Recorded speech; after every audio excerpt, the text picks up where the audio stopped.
एक ऐसे दिन जब सुप्रीम कोर्ट ने एनफोर्समेंट डायरेक्टोरेट को कड़ी फटकार लगाई है कि आप अपनी ताकत का बेजा इस्तेमाल नहीं कर सकते। एक ऐसे ही दिन ईडी आम आदमी पार्टी के सांसद संजय सिंह के घर पर छापा मारती है। दोस्तों, यह खबर देखिए। और एक अरसे से संजय सिंह इस बैनर के साथ खड़े हुए हैं कि आइए मेरे घर और छापा मारिए। संजय सिंह यह भी कह रहे हैं कि मुझसे लोग ना मिलें क्योंकि ईडी कभी भी छापा मार सकती है। एक ऐसे दिन जब मनीष सिसोदिया पर अदालत का फैसला आना है, ईडी जो है वो आम आदमी पार्टी के सांसद संजय सिंह के घर पर छापा मार देती है। आज मैं भारतीय जनता पार्टी सरकार से कहना चाहता हूं, जो पत्रकार आपसे सवाल करे उन्हें आप आतंकवाद की धाराओं में गिरफ्तार कर लो, उन्हें परेशान करो, उनके पड़ोसियों, उनके परिवार के सामने उन्हें शर्मिंदा करने की कोशिश करो। आप गलत फहमी में हैं। ना विपक्ष आपसे डरने वाला है, ना पत्रकार आपसे डरने वाला है। यह बात गांठ बांधकर रख लीजिए। आपके स्क्रीन पर देखिए दोस्तों, संजय सिंह के बुजुर्ग पिता को किस तरह से ले जाया जा रहा है। आज सुबह से उनके घर पर ईडी की छापेमारी चल रही है और यहां देख सकते हैं पत्रकारों के हुजूम के बीच उनके बुजुर्ग पिता को किस तरह से घर के अंदर ले जाया जा रहा है। इस तरह से आप परेशान कर रहे हैं विपक्ष को, मगर वो विपक्ष आपसे डर नहीं रहा है। आपको यह बात समझनी होगी। आपसे ना तेजस्वी यादव डरेंगे, आप उनके खिलाफ सीबीआई के केसेस कर दें। आपसे ना राहुल गांधी डरेंगे, आप उनकी सांसदी को खारिज कर दें। आपसे ना संजय सिंह डरेंगे, ना अरविंद केजरीवाल डरेंगे। आपसे कोई नहीं डरने वाला है। और जो पत्रकार अपने कर्तव्य का पालन करते हुए आपसे सवाल कर रहा है, वो तो आपसे डरेगा ही नहीं। दोस्तों, कल का यह नजारा देखिए, किस तरह से महुआ मोइत्रा, जो कि टीएमसी की सांसद हैं, उन्हें किस तरह से घसीट कर ले जा रही है दिल्ली पुलिस। सिर्फ प्रदर्शन ही कर रहे थे ना, कोई गुनाह तो उन्होंने नहीं किया था। देखिए किस तरह से उन्हें घसीट कर ले जाया जा रहा है। ये दोनों तस्वीरें क्या कहती हैं? एक तरफ संजय सिंह को किस तरह से ईडी उनके घर में पहुंच गई, परेशान किया जा रहा है, उनके बुजुर्ग पिता को जिस तरह से चलाया जा रहा है, और इस वीडियो में जिस तरह से महुआ मोइत्रा को घसीटते हुए उठाकर ले जाया जा रहा है, वो नजारा देखिए किस तरह से उनको उठाकर ले जाया जा रहा है। ये वीडियो देखिए दोस्तों, एक ऐसे दिन जब सुप्रीम कोर्ट ने प्रवर्तन निदेशालय को कड़ी फटकार लगाई है कि आप लोग अपनी ताकत का बेजा इस्तेमाल कर रहे हैं, एक ऐसे दिन संजय सिंह के घर पर छापा पड़ता है।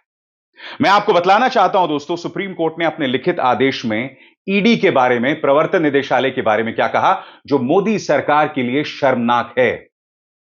मैं आपको बतलाता हूं उन्होंने क्या कहा। सुप्रीम कोर्ट का आदेश: The ED mantle with far-reaching powers is not expected to be vindictive in its conduct and must be seen to be acting with utmost probity and with the highest degree of dispassion and fairness.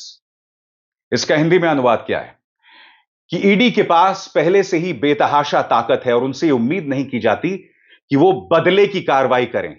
कम से कम अपनी हरकतों में उनसे यह उम्मीद की जाती है कि वो न्याय संगत तरीके से अपना काम करेंगे, पूरी फेयरनेस के साथ एंड विद अटमोस्ट प्रोबिटी।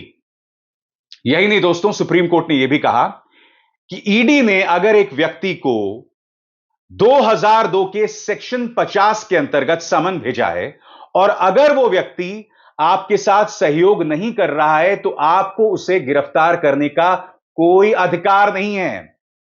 दोस्तों, ईडी ने यह भी कहा था सुप्रीम कोर्ट से कि हम अगर किसी व्यक्ति को गिरफ्तार कर रहे हैं तो हमें लिखित में कुछ लिखने की जरूरत नहीं है या लिखित में कुछ देने की जरूरत नहीं है। सुप्रीम कोर्ट ने कहा सरासर बकवास। मैं आपको बताता हूं दोस्तों, सुप्रीम कोर्ट ने क्या कहा। Supreme Court rejects the ED's argument that grounds of arrest need not be informed to the accused in writing. The court holds that written information is necessary to comply with the mandate of Article 22(1) and Section 19 of PMLA. इसमें कहा गया है कि supreme court ने ED के उस दावे को खारिज कर दिया है कि हमें एक व्यक्ति को लिखित में कुछ देने की जरूरत नहीं है। इसमें कहा गया है कि आर्टिकल 22(1) और सेक्शन 19 ऑफ पीएमएलए, इसके अंतर्गत बहुत जरूरी हो जाता है कि आप लिखित में आदेश दें। मगर आपको यह सवाल पूछना पड़ेगा दोस्तों कि संजय सिंह पर यह दबिश क्यों डाली जा रही है। यह सवाल पूछना पड़ेगा जिस दिन मनीष सिसोदिया पर फैसला आने वाला है। आखिर ऐसा क्यों किया जा रहा है? तो उसका आसान सा जवाब है दोस्तों। मैं चाहूंगा आप सुने संजय सिंह का 1.5 मिनट का यह बयान।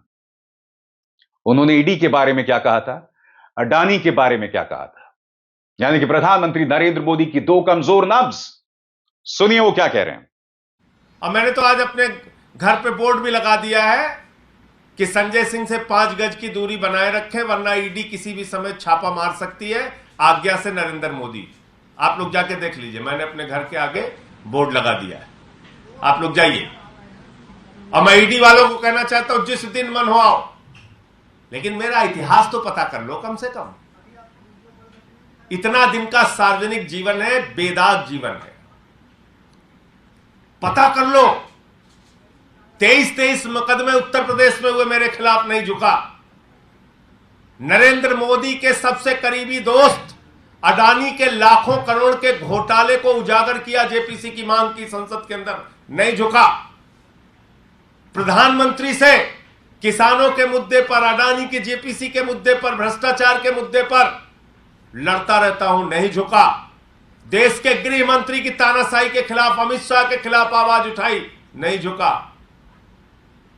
आप सोच रहे हो ऐसे जांच फांच बंदर घुड़की, अरे जिसको जेल से, मुकदमे से, डंडे से, लाठी से डर लगता है उसको डराना। हम तो तुमसे 11 बार मेल करके समय मांगा है मोदी जी, आपकी ईडी से मैंने 11 बार समय मांगा, 11 बार। तो जाहिर सी बात है दोस्तों, आम आदमी पार्टी इस पर उग्र हो गई है। पार्टी की प्रवक्ता रीना गुप्ता अपनी बात किस तरह से रख रही हैं, मैं चाहूंगा आप जरूर सुने। रीना गुप्ता, मगर बात यहां पर नहीं रुकने वाली है दोस्तों। आने वाले दिनों में मोदी सरकार उग्र होने वाली है।